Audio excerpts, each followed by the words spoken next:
안녕하세요, 린쌤입니다. 오늘은 제가 조금 컨디션이 안 좋은 관계로 조금 빨리빨리 얘기를 할게요. 음, 오늘은 2차 방정식에 대해 공부해 보겠는데요. 2차 방정식은 상당히 중요한 파트죠. 저는 이 단어는 2차 함수와 함께 개념 이해, 유형 파악, 숙련 모든 단계를 거쳐야 되고 충분한 시간을 들여서 인수분해, 근해 공식, 근각에서의 관계, 혈례근 이런 것에 대한 모든 걸 최대한 숙지해야 한다고 생각을 합니다. 이미 중학교 때 배운 내용과 상당 부분이 겹치는데도 불구하고 또 중요해요. 중요하니까 또 나온 거예요. 어떤 BJ분의 이름과 같은 이차 함수의 기본이 되고 사실상 고1 과정의 모든 포커스가 함수에 맞춰져 있다고 볼 수 있는데 제가 중3 수업을 했을 때 이제 예비 고1 대비를 위해서 2학기부터 수업을 좀 했는데 기말고사 대비를 좀 도와주고는 했었거든요. 근데 그때 내신 수업을 좀 해주면 학생들이 가장 점수가 잘 안 나오는 단원이고 어려워하는 단원이 바로 이 함수였던 것 같아요. 이 함수라는 단어는 이제 뒤에서 또 배우겠지만 정의역과 공역은 집합으로 x이면 y다 형태는 명제 형태로 뭐 집합과 명제는 이제 고1 2학기 초반에 배우게 되죠. 그리고 그 대응을 나타내는 식은 대부분 각종 방정식으로 뭐 1차식, 2차식, 3차식, 유리식, 무리식 등등으로 나오게 돼요. 그리고 뭐 함수에는 사실상 고1 과정에 거의 모든 것이 포함되어 있다고 말해도 무방할 정도예요. 이제 순열조합 같은 경우야 확률과 통계를 선택한 학생들을 위한 기초라고 한다면 그 나머지 파트 전체는 함수가 지배하고 있다고 봐도 무방할 정도입니다. 그렇게나 중요한 함수 문제를 푸는데 가장 키포인트 되는 것이 결국 방정식을 얼마나 이해하고 있는가 라고 할 수 있겠어요. 물론 함수 자체의 이해도도 중요하지만 특정 포인트를 잡아내기 위해서는 방정식 자체를 자유자재로 풀 수 있어야 되는 부분들이 많이 있습니다. 그리고 뭐 고2, 고3에 걸쳐서 미분, 적분 등등을 배우고 가장 많이 보게 되는 그래프는 곡선, 그 중에 3차 이상의 함수이긴 하지만 사실상 이 곡선의 시작점을 끊는 것이 2차 함수라고 봐도 무방할 정도죠. 2차 함수 규칙성을 나타내는 것이 2차 방정식이므로 상당히 중요한 단원이고 이 단원을 통해서 2차 방정식을 푸는 방법 이거는 정말 잘 익혀두고 넘어가는 걸 추천드립니다. 잘 해두면 뒷부분의 난이도가 훨씬 떨어져요. 앞에서 조금 힘들게 공부를 해두면요 오히려 뒤로 가면 갈수록 조금 계속 연관이 되기 때문에 수학이 계속 어려운 이유가 그거예요. 처음에 앞단원을 제대로 안 해놓고 뒤로 넘어가다 보니까 뒤로 가도 또 어려워 또 어려워 또 어려워. 왜? 앞에 게 제대로 안 돼 있으니까. 이런 부분들이 더 심해요. 그래서 앞에 부분을 좀 확실히 하고 넘어갈 수 있는 걸 추천드릴게요. 자, 그러면 본 수업에 들어가서 결국 2차 방정식 이 풀이 요 단원의 관점에서 보면 두 가지로 압축된다고 볼 수 있어요. 첫 번째는 앞단원에서 열심히 공부했던, 열심히 했는지는 의문이지만 과연 했을까요? 어찌됐든 인수분해를 통해서 문제를 푸는 방식. 이거는 사실 앞에서 풀었던 인수분해보다도 앞에서는 이제 여러 가지 인수분해들이 많이 나왔지만 2차 방정식에서의 인수분해는 중학교 때 배운 거. 뭐 2차 인수분해 쉬운 편이죠. 중학교 때부터 계속 해온 것이고 앞단원에서는 뭐 그렇게 자세히까지는 안 다뤘지만 그렇다고 하더라도 또 인수분해를 연습할 시간이 있었죠. 그리고 또 한 가지는 근해 공식. 2차 방정식은 실수 개수를 가지고 있다면 복소수 범위의 두근을 무조건 가지게 돼요. 이때 실수인근을 실근, 허수인근을 허근이라고 하게 되는데 근해 공식은 이 모든 근을 사실상 무조건 구하게 만들어주는 만능 키 같은 녀석이죠. 그냥 넣으면 답이 나와. 계산이 좀 귀찮을 뿐이지. 뭐 오죽하면 제가 이제 나이 40대인데 40대인 제 친구들도 수학은 기억을 잘 못하는데 수학적으로 기억하는 게 하나도 없는데도 불구하고 근해 공식은 기억하는 애들이 종종 있을 정도로 저희 때도 빡세게 외우고 많이 사용하는 그런 공식이었습니다. 꼭 외우고 써먹어 봅시다. 자, 근해 공식에 이제 루트 안에 들어가 있네. 자, 근해 공식에 대해 조금 봅시다. 자, ax제곱 플러스 bx 플러스 c는 0이라는 방정식이 있을 때 얘의 근은 항상 2a분의 마이너스 b 플러스 마이너스 루트 b제곱 마이너스 4ac. 자, 요게 근해 공식이고요. 뭐 인수분해 앞에서 한 것들이고 중학교 때도 한 것들이니까 따로 설명은 드리지 않을게요. 그냥 쓰시면 됩니다. 자, 요 안에 있는 요 b제곱 마이너스 4ac 요것만 따로 판별식이라고 부르죠. 보통 d라고 씁니다. b제곱 마이너스 4ac.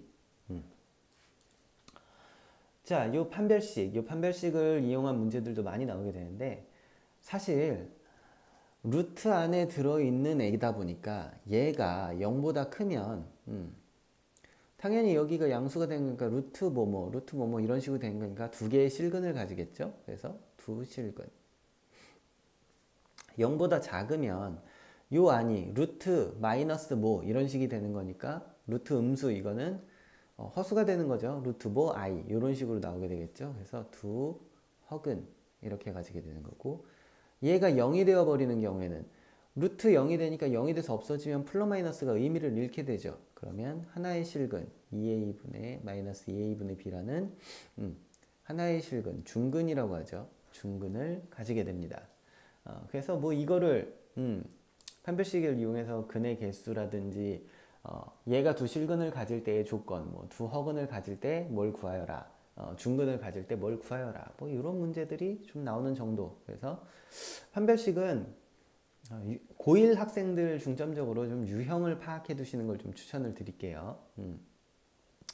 굳이 뭐 문제를 많이 풀어볼 필요까지는 없는 파트라고 저는 생각을 해요. 이거는. 그리고 이제 좀 중요한 게 근각계수와의 관계. 근각계수와의 관계는 ax제곱 플러스 bx 플러스 c는 0의 두 근이 알파 베타라고 할 때 알파 플러스 베타는 마이너스 a분의 b이고 알파 베타는 a분의 c이다. 얘가 어디서 튀어나온 거냐? 결국 얘는 두 근이 x 마이너스 알파, x 마이너스 베타는 0인 것과 같기 때문에 얘를 전개해보면 x 마이너스 알파 플러스 베타의 x 플러스 알파 베타 이렇게 전개가 되게 되는데, 얘랑 얘랑 똑같으려면 이걸 다 a로 나눠줘 보면 x제곱, 아이고 제곱을 빼먹었네요. 플러스 a분의 bx 플러스 a분의 c는 0이니까 얘랑 얘랑 똑같고 얘랑 얘랑 똑같으니까 a분의 c는 알파 베타가 되는 거고, a분의 b에 마이너스를 붙여줘야 알파 플러스 베타랑 같다. 그래서 이게 근각계수와의 관계인데요. 이거는 정말 많은 곳에 쓰이고 또 2차에서만 성립하는 게 아니에요. 요거는 3차, 4차, 5차 모든 방정식에서 실질적으로 근각계수와의 관계는 다 성립하고 있기 때문에 요거는 꼭 외워두시는 걸 추천드리고, 나중에 더 활용할 수 있는 용도도 많으니까 기억해 두시는 걸 추천드릴게요. 중학교 때도 분명히 했던 파트지만 요거 생각보다 응용하는 유형 문제가 많이 있어서 문제 자체가 이렇게 간단히 풀리지만은 않으니까 꼭 기억을 해 두셨으면 좋겠습니다. 뭐 그 다음에 이제 켤레근이라는 게 나오는데요. 앞 수업 이제 동영상을 보신 분들은 알겠지만 켤레근이라는 거 켤레복소수랑 비슷한 거다 뭐 이렇게 얘기를 했었어요. 그래서 뭐 1 플러스 루트 3이 근이면 1 마이너스 루트 3이 또 하나의 근이다. 뭐 요런 거였는데, 요거는 항상 주의사항이 있어요. 이거 문제를 정말 잘 읽으셔야 돼요. 문제를 조금만 잘못 읽으면 100% 틀리게 되는 것들이 나오게 돼요. 저도 실제로 내신 시험 볼 때 이 문제를 틀린 적이 있어요. 왜냐? 자, 유리계수, 계수가 모두 유리수라는 말이 있을 때는 1 플러스 루트 3이 근이면 1 마이너스 루트 3이 또 다른 근이라는 게 성립을 합니다. 그렇지만 실수계수라고 주어진 상황에서는 1 플러스 루트 3이 하나의 근이라고 1 마이너스 루트 3이 또 다른 근이 된다는 보장이 없어요. 실제적으로 a가 루트고 나머지 것들을 곱해서 그러니까 여기가 얘가 루트 3이 될 수 있는 부분인 거죠. b가 이런 식으로 나올 수 있는 부분들이 있기 때문에 실수계수에서는 전혀 다른 형태의 식이 나올 수 있습니다. 그래서 얘가 아닐 수도 있으니까 요건 주의해라. 그렇지만 혹시나 뭐 1 플러스 3i가 근이다 라고 한다면 1 마이너스 3i가 근이 되는 건 실수계수에서도 성립을 한다. 그래서 문제에 유리계수라고 써있냐 실수계수라고 써있냐 이거에 따라서 틀리고 맞고가 결정되니까 요거는 문제를 항상 주의 깊게 읽는 것을 추천드립니다. 뭐 대충의 내용은 이러해요. 내용이 많지 않은 단원임에도 유형이 참 많아요. 그만큼 응용도 쉽고 다양한 방식으로 적용이 가능하기에 이론, 유형, 숙련도 뭐 하나 빠질 수 없는 단원인 만큼 여기서부터는 정말 좀 입시생의 마음가짐을 가지고 공부를 시작하시기를 바랍니다. 수학은 뭐 고3 때 반짝해서 성적을 올리긴 정말 힘든 단원이거든요. 그래요. 그러면 열심히 하시고요. 학습에 도움이 되었기를 바라면서 이만 빠이 유형편에서 봅시다.